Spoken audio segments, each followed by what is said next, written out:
Welcome students, आपका मेरे channel science classes by doctor Kumkum Saxena में बहुत स्वागत है। और हम चल रहे हैं इस समय 9th क्लास के बायोलॉजी के चैप्टर्स पर, चैप्टर 5, जिसका कि नाम है आपका कि कोशिका की रचना। क्या नाम है इसका? जंतु कोशिका की रचना।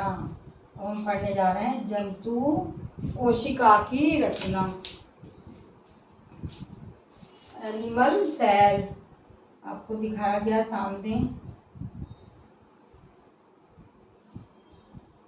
सामने चित्र जो है आपको दिखाई पड़ रहा है। ये हमारा क्या है? जंतु कोशिका। और हम पढ़ने जा रहे हैं structure of animal cell.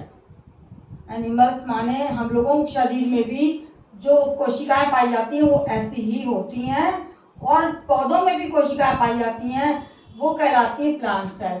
But हमारे और जीव जंतुओं में जो कोशिकाएं पाई जाती हैं उनको हम बोलते हैं जंतु कोशिका। ये सामने आपकी जंतु कोशिका दिखाई गई है, एनिमल सेल है, और इसमें विभिन्न रचनाएं आपको दिखाई पड़ रही हैं। जहाँ हर जो मैंने बताया था जिस तरह से कि शरीर जो है मनुष्य का एक एक कोशिका से मिलकर बनता है, जिस तरह मकान जो है ईंटों से मिलकर बनाया जाता है, उसी प्रकार से जो कोशिका जो है अन्य कोशिकाओं से हमारा शरीर जो है वो निर्मित होता है। तो इस एक कोशिका आपके सामने दिखाई गई है। इसकी सबसे पहला जो हम बताने जा रहे हैं आज आपको, ये है प्लाज्मा मेम्ब्रेन या प्लाज्मा झिल्ली। इसका नाम क्या है? प्लाज्मा झिल्ली या कोशिका झिल्ली। इसको प्लाज्मा झिल्ली भी बोला जाता है और इसको कोशिका झिल्ली भी। इसका दूसरा नाम है कोशिका झिल्ली। दोनों नाम इसके हैं, प्लाज्मा झिल्ली या कोशिका झिल्ली। दोनों नामों से इसको बुलाया जाता है, दोनों ही नाम इसके होते हैं। जो हमारी कोशिका के बाहर एक झिल्ली पाई जाती है उसको हम बोलते हैं प्लाज्मा झिल्ली या अथवा कोशिका झिल्ली। इसके जो है क्या अनेक कार्य होते हैं कोशिका झिल्ली के। और कोशिका झिल्ली में क्या है कि ये कोशिका झिल्ली जो है वो कोशिका की पूरे कोशिकाओं की सुरक्षा प्रदान करती है, उनको कवर प्रदान करती है, और जो है ये इसकी निश्चित आकृति प्रदान करती है। इसके अनेक कार्य हैं। ये कोशिका को सुरक्षा प्रदान करती है। ये जो बाहर की ओर आपको दिखाई दे रही है ये प्लाज्मा मेम्ब्रेन है और इसको हम बोलते हैं कोशिका झिल्ली। इसके अंदर सारे जो हैं कोशिका के अंग सुरक्षित हैं। ये कोशिका को निश्चित आकृति प्रदान करती है, निश्चित आकृति प्रदान करती है। इसका कार्य है, हर अंग का कार्य आपको अलग अलग बताया जाएगा। निश्चित आकृति प्रदान करती है कोशिका झिल्ली।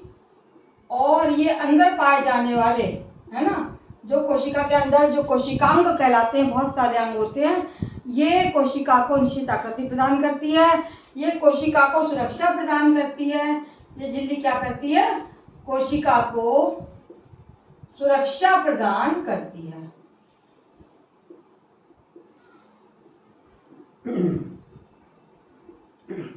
सुरक्षा प्रदान करना भी इसका कार्य होता है।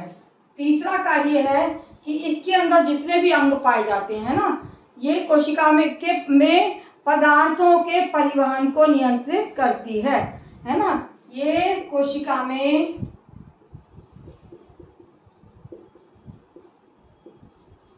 पदार्थों के,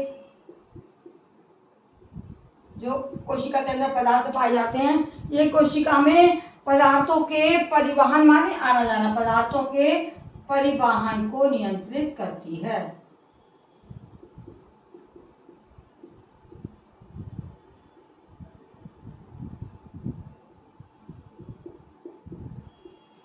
और चौथी चीज क्या है? ये चयनात्मक, इसकी प्रवृत्ति क्या होती है? ये चयनात्मक होती है, और चयनात्मक प्रवृत्ति के कारण ये विशिष्ट पदार्थों को ही, चयनात्मक प्रवृत्ति होती है, सिलेक्शन होता है इसका कार्य। चयनात्मक प्रवृत्ति के कारण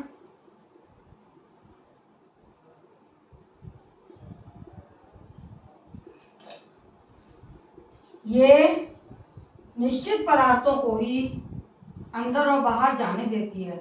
निश्चित पदार्थों को, जो कोशिका के लिए लाभकारी होते हैं, पदार्थों को अंदर व बाहर जाने की अनुमति प्रदान करती है।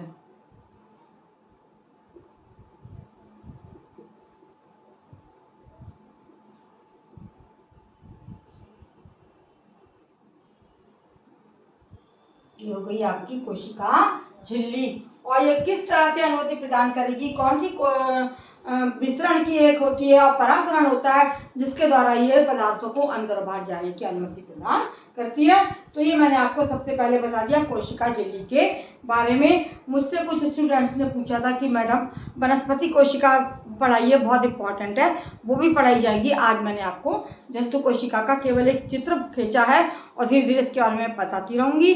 मेरे चैनल को लाइक और सब्सक्राइब करें और शेयर करना ना भूलें।